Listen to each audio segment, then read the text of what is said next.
13 de enero del año 2023. Son las 10:27 de la mañana y este equipo hace presencia en este espacio para llevarles a ustedes información precisa para que usted aprenda a cuidar de su salud, porque aquí la salud merece respeto. Saludar a todo este equipo de profesionales médicos que han hecho este compromiso social: el doctor Amaury García, doctor Roberto Lafontaine, doctor Nelson Rodríguez Monegro, y los viernes de manera especial nos acompaña el doctor Cristian de los Santos en nuestros viernes de endocrinología. En el día de hoy vamos a estar conversando sobre la diabetes gestacional.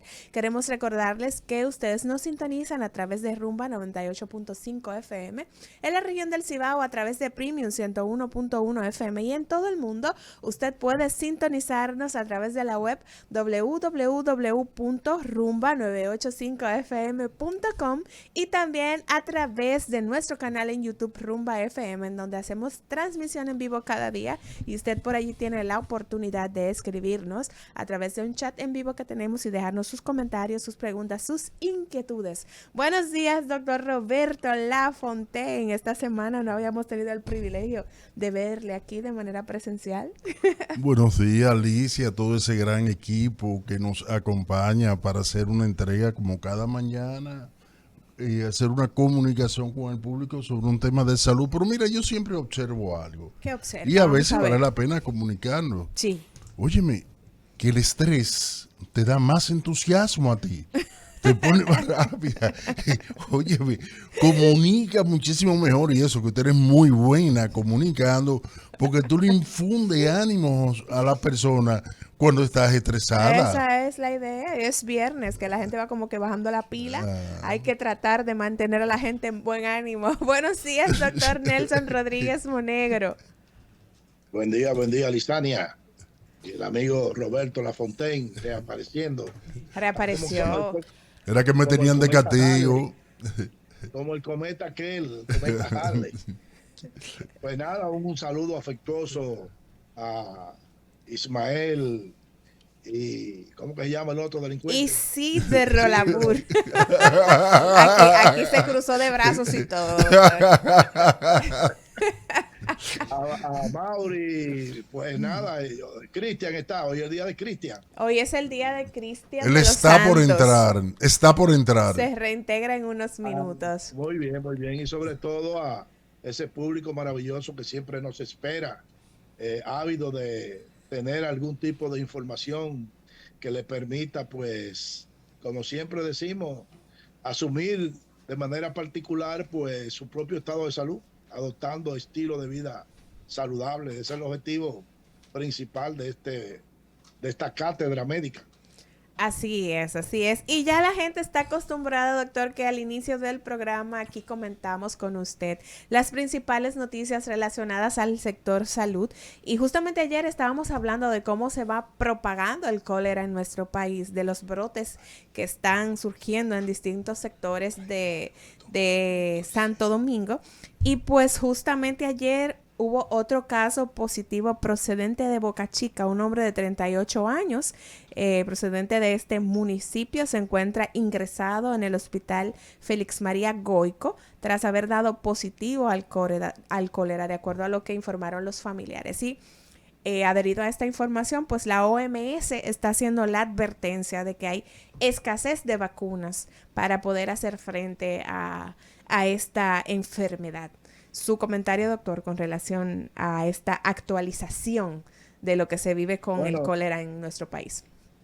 En primer lugar, yo diría que más que escasez de la vacuna, lo que es un aumento de la demanda de la vacuna por la aparición en múltiples países de brotes de cólera.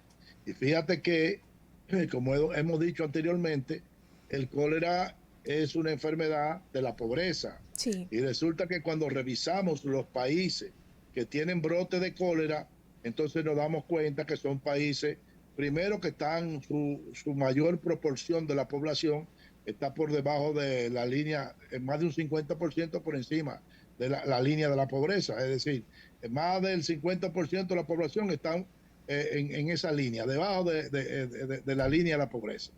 Eso por un lado. Por otro lado, países que tienen conflictos, y esos conflictos traen como consecuencia desplazamiento de las poblaciones. Y entonces esos desplazamientos van a parar a sitios donde hay ausencia de pues los servicios sanitarios y servicios públicos. Por ejemplo, gente desplazada no tiene agua potable, no tiene disposición discreta, tienen problemas con la alimentación, tienen problemas con la higiene, tienen hacinamiento, es decir, que por eso vemos que en los países donde aparecen brotes de cólera están pasando por eso. Ya sabemos el por qué en el caso de Haití tiene la situación que vemos hoy en día y cómo entonces países limítrofes como el nuestro pues tienen facilidades. Primero porque también tenemos poblaciones vulnerables donde existen precariedad de los servicios, existe hacinamiento, existe pobreza, existe problemas de acceso a agua potable y como consecuencia también problemas de higiene y problemas de educación. Entonces, pues teniendo un foco o un brote epidémico como el que existe en Haití, es muy probable que en República Dominicana pues aparezcan diferentes brotes. En el caso particular del paciente de Boca Chica, es decir, ahí fíjate la importancia que tiene el accionar epidemiológico. Primero, esa persona hay que confirmar, ¿verdad? Porque digamos que es un caso índice en la comunidad. Es el primer caso de Boca Chica. Entonces, pues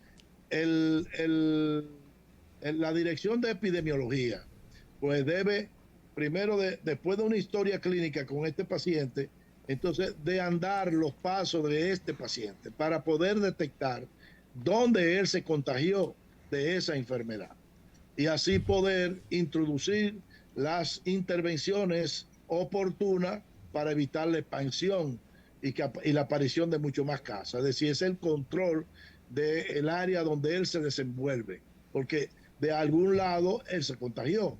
Ahora, ¿el contagio fue en Boca Chica o el contagio no fue en Boca Chica? Porque pudiera ser, por ejemplo, de que ese paciente estuvo en el mercado nuevo de allá arriba, contiguo a la Sursa, y que él se contagiara allá, aunque él es de Boca Chica.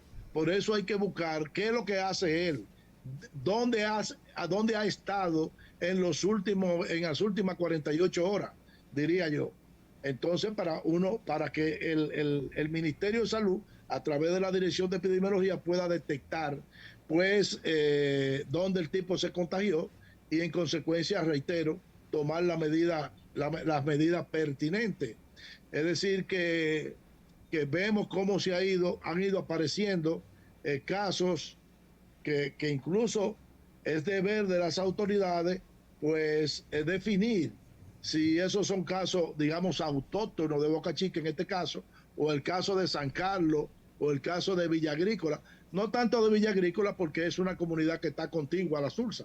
Es decir, que lo más probable es que el mismo foco de la Sursa, pues, dé su metástasis a Villa Agrícola. En fin, yo creo que es un gran reto y un desafío para el Ministerio de Salud Pública y para la Dirección de Epidemiología hacer las intervenciones a tiempo para controlar oportunamente, porque un solo caso en una comunidad donde no hay es un brote. Desde el punto de vista estadístico, si usted en un sitio no tiene una enfermedad y de repente aparece una enfermedad y que la adquirió en la comunidad, eso ya es un brote, porque no había, de algún lado ha salido. Entonces, esas son las cosas que tienen que tomar en cuenta para hacer las intervenciones y seguir trabajando todo el tema interinstitucional con los acueductos, con los ayuntamientos, a través de las direcciones provinciales y el Servicio Nacional de Salud, hacer esas intervenciones muy puntuales en el área donde aparecen los casos. En fin, hay muchas cosas para hacer para evitar que tengamos una situación como la que tuvimos en el 2010. Doctor Lafontaine.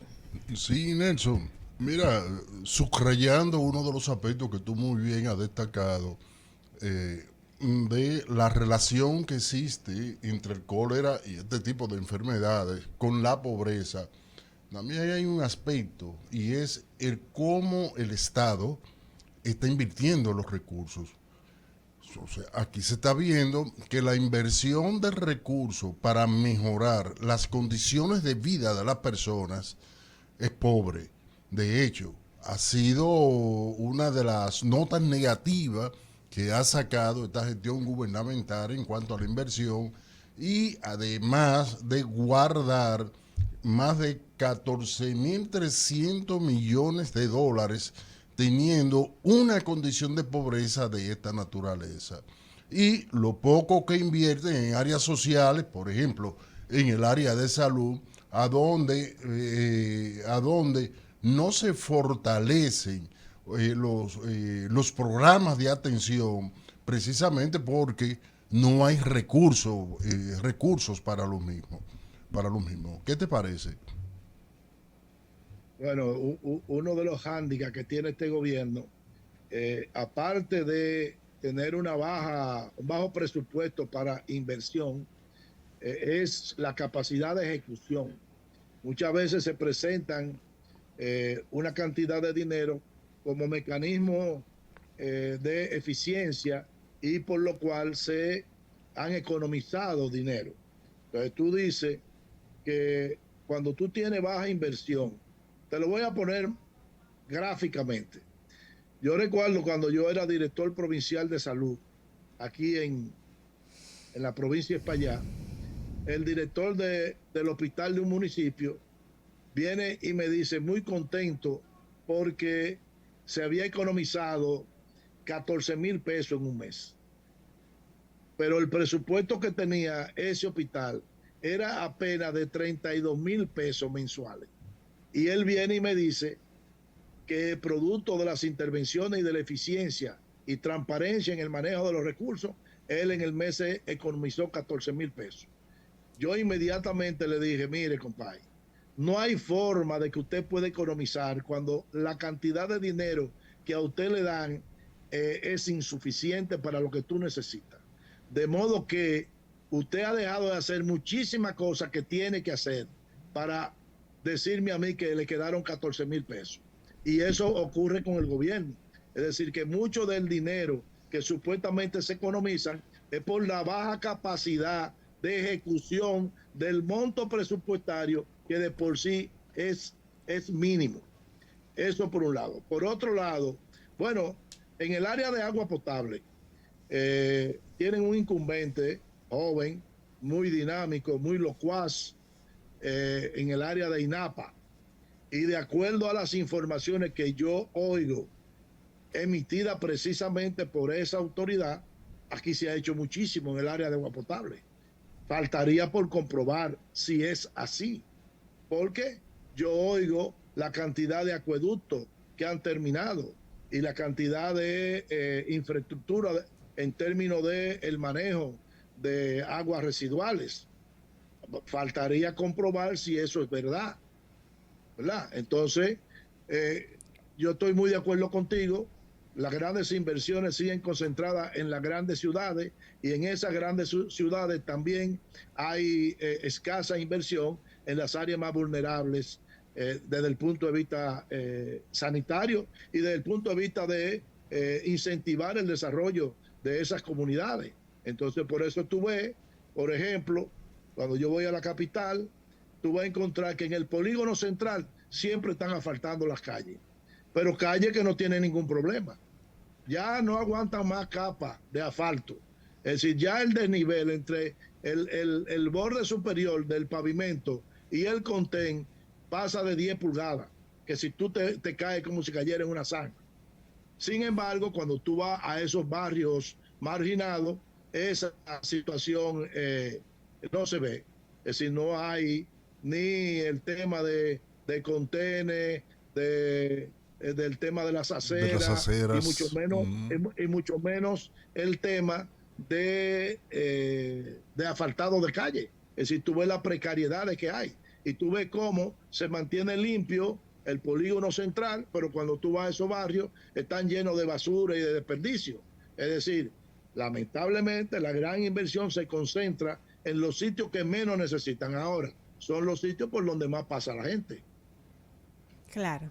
Bueno, doctor, continuando con las informaciones sobre el escritorio de Cátedra Médica en el día de hoy. Ayer justamente hablamos de un informe de la Organización Mundial de la Salud en donde ellos revelaban que el acceso limitado a salud es una de las principales causas de muertes infantiles en todo el mundo. Y pues justamente hoy sale este reporte de la cantidad de muertes en el 2022, de muertes infantiles en nuestro país. Se registran unas 3.000 muertes, de acuerdo a lo que indica este reporte, y una tasa de mortalidad infantil que alcanzó el 15.9% por cada 1.000 nacidos vivos. Esto de acuerdo al último reporte epidemiológico del Ministerio de Salud Pública hasta la semana 49, en donde el acumulado de muertes infantiles rondaba por los 3.123 muertes. De acuerdo a este informe, también destacan que en el tema de las muertes maternas se registra una baja,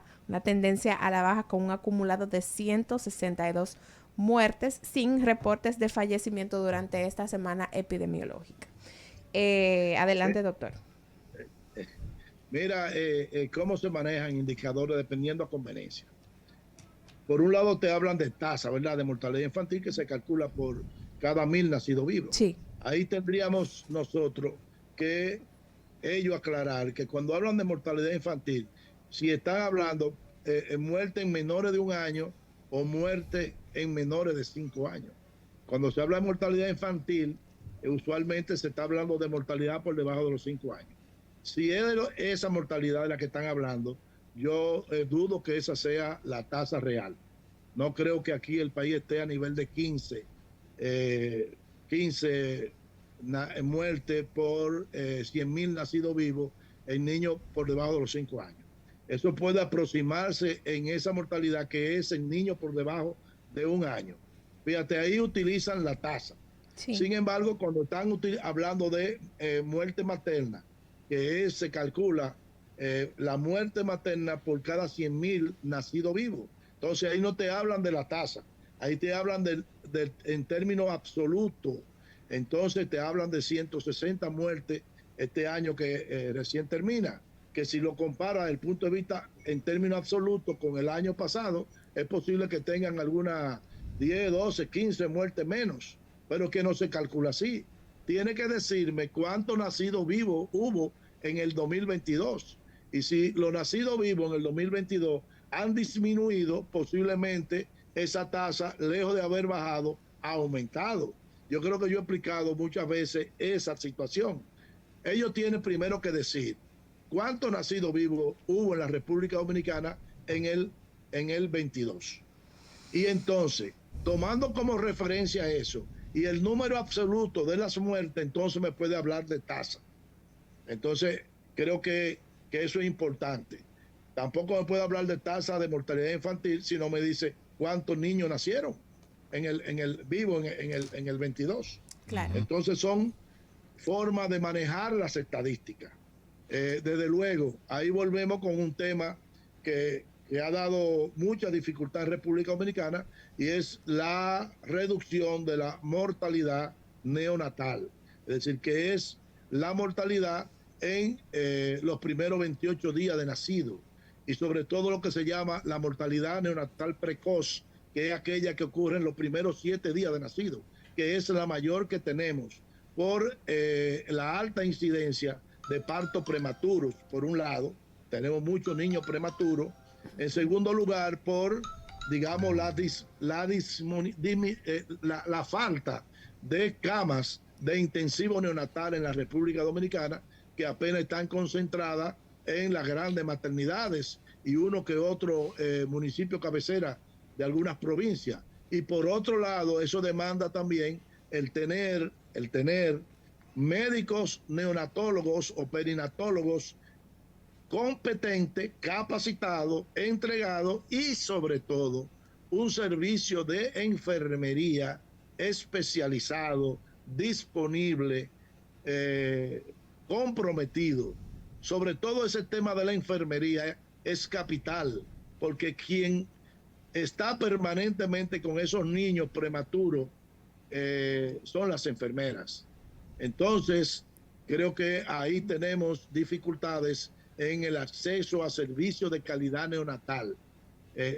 Ahí estoy de acuerdo y el tema de la calidad de la atención en República Dominicana, que es una prioridad, pero que no se habla absolutamente nada de eso, sino que vamos a hacer tantos hospitales. El problema de aquí no es más hospitales, el problema de aquí es mejoría de la calidad de la atención y desarrollar la estrategia de atención primaria. Doctor Lafontaine. Mira, Nelson, a la verdad que me sorprendieron con la publicación del boletín 49. Ayer fue, no revisé y me encuentro con esto hoy. En realidad hubo más nacimiento en el 2022 de 151.752. En el 2021, en el 2022 nacieron 155.394.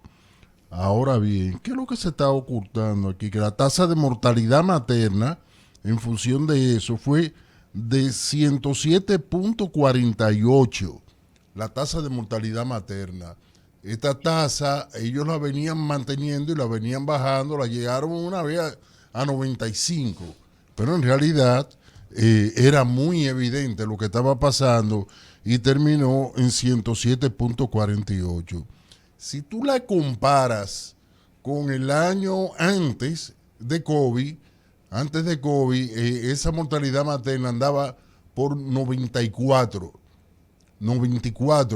por 100.000 nacidos vivos, y la mortalidad neonatal, específicamente la neonatal, está en 15.90. Se había mantenido en 16 de manera continua. Pero ¿qué es lo importante en esto? Que antes de COVID, en el año antes de COVID, esta mortalidad ellos la recibieron en 12. O sea, se ha disparado, hay un problema muy grande, coincido contigo, con la calidad de atención, y a pesar de estar ya en periodo de tiempo normal, dicho por ellos mismos, sin embargo, estos indicadores no han mejorado o no se han llevado a nivel del año antes de COVID. Mira, Roberto, yo nunca creí que esa mortalidad neonatal estuviera en 12 en los gobiernos anteriores. Y yo, aún siendo parte del gobierno, hice las observaciones. Porque ¿qué es lo que ocurre? Aquí se hace estimaciones del crecimiento de la población en base a la tasa de fecundidad. Y resulta que siempre ha habido aquí una estimación por encima de lo real. Y entonces resulta que posteriormente, primero, se manejan las estadísticas con esa estimación de población o de nacimiento que van a ocurrir en la República Dominicana, que lo da la ONE. Y resulta que contra eso es que hacen los cálculos. Sin embargo, en la práctica es que los nacimientos en República Dominicana han disminuido. Ahora mismo, en diciembre, si mal no recuerdo, lo que tenían notificado en el sector público eran alrededor de unos 110.000 nacimientos de nacidos vivos en el sector público. A eso tú tendrías que agregarle lo del sector privado. Y a mí no me parece que en el sector privado aquí nacen 60.000 niños. Habría que investigarlo, porque aquí, digamos que tú tienes a nivel privado algunas clínicas que tienen área obstétrica importante, pero no son tantas. Estamos hablando de en Santiago y en la capital. Habría que ver, y eso lo puede perfectamente tener esas informaciones por la recopilación de las direcciones provinciales, que tienen como funciones y competencia, pues semanalmente por lo menos levantar en las clínicas privadas de cada uno de los municipios cuántos nacimientos hubo. De modo que si nosotros podemos contar con digamos, esa contabilidad de casos, pudiéramos entonces aproximarnos a lo real respecto de los verdaderos nacimientos que tenemos en la República Dominicana. Y si no es lo estimado, entonces es evidente que la tasa van a ser mucho más altas. De modo que siempre ha habido algún tipo de manipulación, y eso no se hace a solamente República Dominicana. Tú sabes que Cuba ha tenido indicadores envidiables desde el punto de vista sanitario, y es real, pero también ellos maquillan. Yo recuerdo que yo, estando haciendo un entrenamiento en cuidado intensivo neonatal en la principal maternidad de alto riesgo, el González Coro, pues nació un niño que era importante en términos estadísticos, y era que el niño nació vivo, aunque murió a las pocas horas, pero el niño nació vivo. Entonces, si se reportaba como nacido vivo, le dañaba sus estadísticas. Y al final, ¿cómo se puso? Lamentablemente se puso como natimuerto, con que el niño nació muerto. Es decir, que a donde quiera Sí, se cuecen pero habas. a lo que voy es a lo siguiente. Si cueciendo las mismas habas y cueciéndolo de la misma manera, en este caso manipulando estadísticas, tú obtienes determinados resultados y resultados peores, quiere decir que hay un factor que aparece que no permite que tú puedas tener los mismos resultados o resultados mejores que lo que se quiere. Y en este caso yo infiero que el resultado ha sido la calidad de la atención, que ha disminuido y no se ha podido retornar. Recuérdate que junto con el problema de COVID vino el cambio de gestión. No porque la gestión debiera o no debiera cambiar, sino que todo ese personal y que ya estaba entrenado y que fue gracias al cual se logró bajar esa tasa, utilizando mejor la inversión que se hizo, todo esto, todo ese personal fue barrido. O sea, vino un estilo de gestión de los hospitales totalmente diferente y se ha descuidado totalmente el proceso. Estoy de acuerdo contigo con una cuestión de recursos, nada más. El proceso de atención en todo el servicio, pero en este caso dirigido hacia la atención del parto y poder mantener las condiciones para que estos niños de menores de un año o esta mortalidad neonatal se puedan mantener en los números que se dice que se estaban, que eran 12. Ya a lo que me refiero. Mira, lamentablemente aquí no se tiene respeto por el manejo de las estadísticas de manera objetiva y real. Incluso aquí en República Dominicana hay demasiada deficiencia con respecto a eso. No es desde ahora, es desde siempre. Tú vas, por ejemplo, al ministerio y te van a dar una tasa, tanto en mortalidad infantil como materna. Si tú vas, por ejemplo, al Servicio Nacional de Salud, posiblemente tienen otra. Si tú vas a organismos internacionales que dan seguimiento a eso, digamos, la representación de la OPS, aquí tiene otra. Si tú vas a UNICEF, que también le da seguimiento a todo el tema de mortalidad infantil, tú vas a tener otra. Es decir, lamentablemente aquí tenemos un serio problema con el tema de las estadísticas. Es más, fíjate que cuando yo vi el boletín, este último boletín, me llama la atención el tema del dengue, porque en un boletín anterior, no recuerdo cuál, pero hace varias semanas, el número de muertes por dengue eran 42 y resulta que en este último hay 38.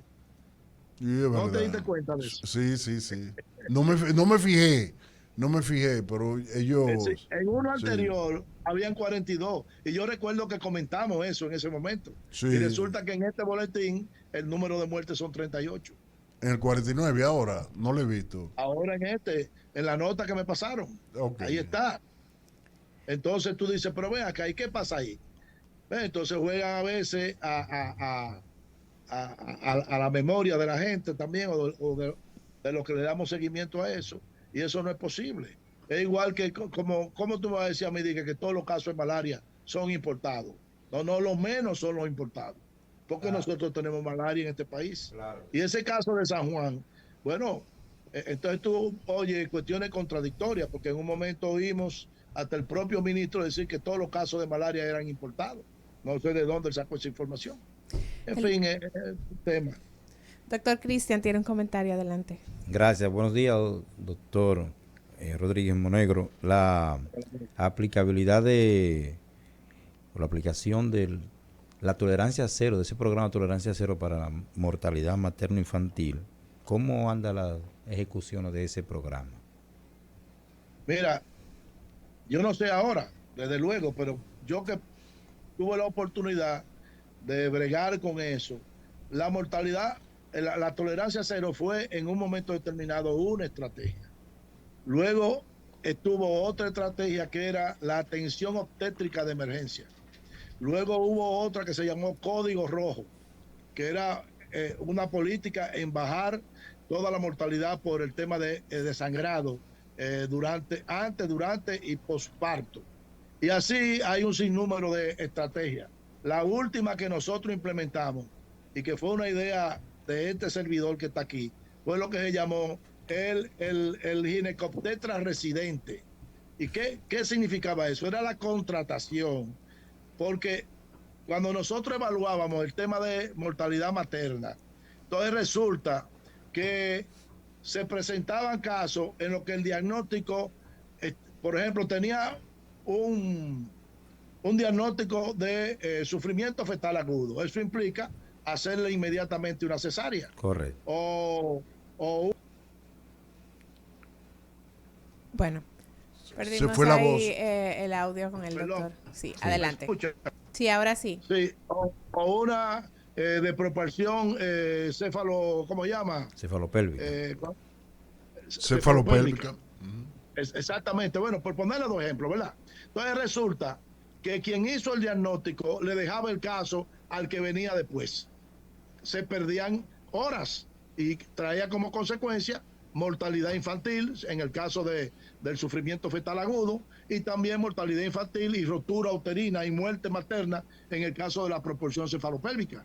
Entonces, nosotros introdujimos que en toda la maternidad debía haber un tipo que su única función era detectar estos casos y hacer que se resolviera en el momento, no que estén peloteando internamente los casos. Bueno, ¿qué resulta? Que todas esas estrategias se capacitaban adecuadamente a los médicos, a las enfermeras, pero nosotros encontramos una gran debilidad, y esa debilidad era que no se involucraban en la aplicación, supervisión y permanencia de la estrategia ni el director del hospital, ni el jefe del departamento de obstetricia, ni el coordinador de la residencia, ni el jefe de la enseñanza. Es decir, que inmediatamente bajaba la supervisión directa, prácticamente a los 2 meses se perdía y volvían de nuevo a hacer lo mismo que hacían antes. Y tampoco había un régimen de consecuencia implícito en la estrategia. Mira, yo recuerdo una vez hubo una mortalidad materna, coño, que a mí me dolió en el alma. Dios mío. Fue un caso que se dio, si mal no recuerdo, en el hospital de Villamella. Una paciente que tenía chequeo prenatal, tenía 12 chequeos prenatal. Siempre fue acompañada de su mamá o de su esposo. Ese era el segundo niño. Con el primero no tuvo problema. Y resulta que ya tú puedes imaginarte ese acompañamiento, esa permanente visita a su ginecotetra, el alto valor biológico que tenía para ellos ese producto. Y resulta que ella llega en labor de parto por la mañana. Llega en labor de parto a eso de las 6 de la mañana. Resulta que el médico que sale, que está en la emergencia y que sale a las 8, la dejó ahí para el que venía. A las 8 entra uno y no fue hasta las 10 de la mañana que ese la examinó. Lo único que encontramos en el expediente era que decía mujer en embarazo a término, en labor de parto, y un tacto vaginal que decía 5 centímetros de dilatación. No tenía absolutamente más nada. Resulta entonces que la ingresa. ¿Qué pasó? Cuando la ingresa, no la ve nadie hasta las 4 de la tarde. Santos. Esa paciente, hasta las 4 de la tarde. Que resulta que viene y le examina una ginecobstetra y encuentra que el embarazo todavía tiene 5 centímetros. Lo que ella estima, sin percatarse que fuera así, es decir, de que la labor de parto no era una labor de parto efectiva, pero ella no se tomó el tiempo de sentarse con la paciente a ver la progresión, ¿no? Y de palparle el útero para ver si tenía Sí. 3 contracciones de buena calidad, buen tono, en 10 minutos. No se percató de oír el foco fetal. En fin, ¿qué hizo esa barbaraza? Que le puso una conducción, una inductoconducción, agregó oxitocina a una solución. Pero ¿qué ocurrió? ¿Qué ocurrió?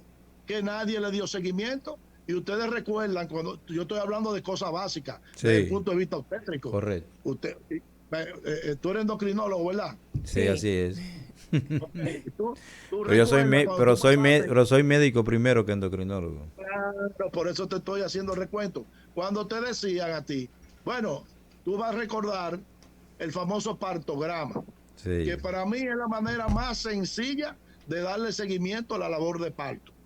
Eso es solamente una hojita con un eje de coordenada donde tú vas poniendo ahí todo el proceso de esa labor de parto. Y lo único que necesitas, lo único es un estetoscopio, un aparato de la presión y las manos y los dedos, más nada. Con eso tú estableces si la cosa va bien o va mal. Bueno, le pusieron la conducción y resulta que la dejaron sola. La dejaron sola. ¿Y qué pasó? Ruptura uterina. ¿Qué ocurrió? La paciente falleció. Wow. Bueno, Ay, ay, ay. por primera vez aquí se hace una rueda de prensa. Yo hice una rueda de prensa estableciendo las responsabilidades Claro. y la cancelación de los 2 ginecobstetras que intervinieron, más en los médicos generales que recibieron la paciente. Por lo menos los 2 ginecobstetras Claro. fueron cancelados, dejando abierta la ventana para que los familiares pudieran hacer incluso demanda desde el punto de vista civil y penal contra ese manejo, la mala práctica y negligencia Claro. que hubo en el caso. Bien, para culminar con el caso y en base a la pregunta que me hace de término de consecuencia, resulta que 3 meses primero me hicieron mucha presión interna en el ministerio, porque uno de los afectados era amigo de un viceministro, y él fue donde mí a decirme, el viceministro, que él entendía que eso había que reintegrarlo de nuevo, porque eso le va a hacer más daño que bien al ministerio, y que eso puede traer conflicto con el colegio médico. Digo yo, te equivocaste, y que me podían demandar a mí de términos personales. Digo yo, mira, como es amigo tuyo, instalo a que me demande para yo poder demostrar en los tribunales todo lo que ha ocurrido en este caso, que es un crimen. Bueno, 2 meses después, yo sé que ya estamos sobre el tiempo, 2 meses después, pero quiero concluirle, 2 meses después, había un varón ginecobstetra y una doctora ginecobstetra. Va la familia de la ginecobstetra con un representante del PLD, donde mi para que están pasando hambre, que después que la cancelaron, y yo le digo, bueno, pero ¿y la mujer que está enterrada? ¿Qué solucionamos ahí? Bueno, la cuestión es que entonces me dicen, doctor, pero es que al otro lo repusieron. Digo, ¿qué es lo que usted me dice? Digo, que al otro lo repusieron. Muy bien, espéreme aquí. Yo voy a averiguar eso ahora mismo. Si el otro está repuesto, de por un hecho que a ella yo la voy a reponer también.